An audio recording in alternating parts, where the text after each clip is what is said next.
Hi again. I'm Emily Evers, ACT's Advancement Director. As I shared in my last Stay Home and Stay Creative video, I usually spend my time for ACT on fundraising and communications, but I come from a big family of artists and creatives, and I'm excited to share a little bit of my creativity with you today.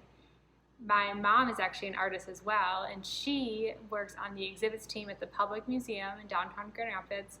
And the Grand Rapids Public Museum is a great partner for ACT. Each year they donate admission tickets to our Access GR program, which pairs together venue admission tickets to people with disabilities in our community. So thank you, the Public Museum, for all your support over the years. So for this Stay Home and Stay Creative lesson, I want you to grab those old magazines that were used in the last video, along with a few sheets of plain paper, a glue stick, and a pair of scissors. If you don't have scissors at home, you can just plan on tearing different sheets or folding and ripping them. If you don't have a glue stick, you can use Elmer's glue, or you can even use tape, and any type of plain paper will do. As we all know, this year, 2020, has been full of surprises and sometimes a little bit stressful. We have been enjoying having more time at home, spending more time outdoors, spending more time with friends and family, even if it's on Zoom or phone. And we've also maybe heard that some of our friends and family are worried or lonely or just bored. Either way, 2020 has certainly been an adventure. Today, ACT is bringing you an activity that will help get your creativity flowing while you reflect and record on what 2020 has been about for you.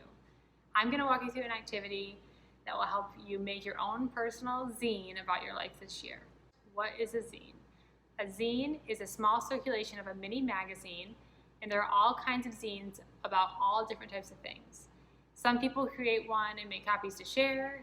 Some people just keep it for themselves. I've decided mine will be just for me, but you can definitely share yours once you're done if you want to. I mentioned that you're going to need the old magazines that we used in our last lesson, and that's because we're going to actually make a collage zine. So each page is going to be full of different collage pieces that you cut out from the magazines. So first you're going to need a booklet to put everything in. There's a few different options. One handy option is actually this mini, really tiny one. It's made from one single sheet of paper. So I'll walk you through real quick how to do that. And then there's also some bigger options, and really you can do whatever you want. It's all a personal zine just for you. So this, like I said, is just one sheet of paper. So I've got this plain sheet of copy paper, and you're gonna fold it in half this way. Make sure you get a good crease. And then once you have it in half, you're gonna fold back to make it a quarter of the sheet.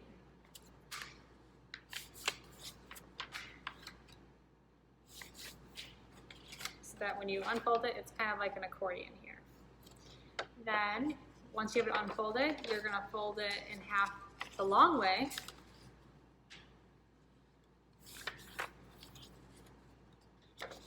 So now you've got all these folds, and the last step you need to do is grab your scissors if you have them, otherwise you can really carefully rip, and you're just going to cut from the middle, so you're cutting on the folded side to the middle fold here, and then you'll stop. So now you have the sheet of paper with a hole in it, and from there, it took me a little bit. I had to kind of play with it to figure out how to actually fold the booklet, but it turns into the self-folding booklet, so you kind of have to fold the long way, turn it into a plus sign, and then spin it around so that all of the pages kind of come together so that you can just page through it if you'd like to. So that's with this single sheet of paper. If you feel like that's not enough room and it's pretty small, you can take that piece of copy paper, cut it in half like these sheets, and then fold those in half again. And then you have a bigger booklet. If you have a stapler at home, you can staple it on the edges. If you don't have plain copy paper at home, you can use lined paper or construction paper, really whatever you want, but plain paper is the best because you're going to start adding a bunch of layers and different elements to it soon. So this next part is optional, but I suggest that you write down some of the things you want to include in your zine. So I made a list of things that have been a big part of my 2020 year, and it helped me keep track of the different pictures and texts that I wanted to look out for in the magazines. Focus on the positive things that have been part of your year, but it's okay if some of them are sad memories too. It's all part of your 2020 story. And I started a few pages the other day just to see how long it would take and get some ideas to share with you. So what I've been surprised by is that I needed way more cutouts and materials than I expected. So feel free to rip out every page that you think has something you want in it, and then you might not use it all later, but you're still gonna want to have all those options.